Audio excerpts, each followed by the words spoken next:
And now, Dan Coughlin.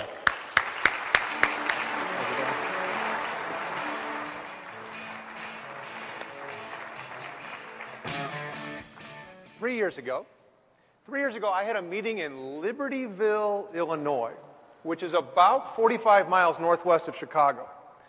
The meeting started at 8 a.m. So the day before the meeting, I drove from my home in St. Louis to Libertyville, which is about a 300-mile drive. And if you're wondering, Dan, why in the world would you drive 300 miles as opposed to flying?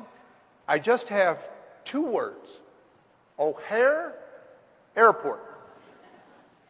So about 150 miles into my trip, as I was driving, a really, really important business question popped into my mind.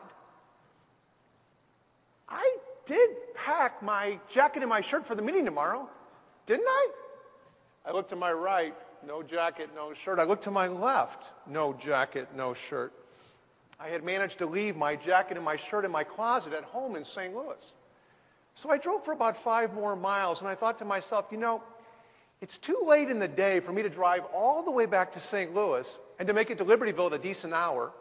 And the meeting starts too early in the morning for me to get to a department store in the morning to be able to buy new clothes. So then I drove for about 5 more miles, and I landed on the only logical solution I could think of. I called Nordstrom's. The Nordstrom's on Michigan Avenue in downtown Chicago. Now, I had never been to the Nordstrom's on Michigan Avenue before that night, but I called them up and I said, hello, my name is Dan Coughlin, and I left my jacket and my shirt in my closet at home. Is there any possibility that you could have a jacket and a shirt ready and have it pressed for me to wear to a meeting tomorrow morning? And the man said, I don't think this is going to be any problem at all. What size do you wear? And I told him. He said, this won't be any problem at all. What time are you going to get here?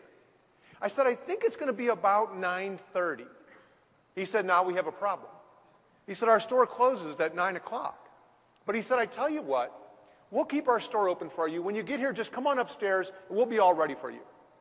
I said, really? He said, yeah, it's okay.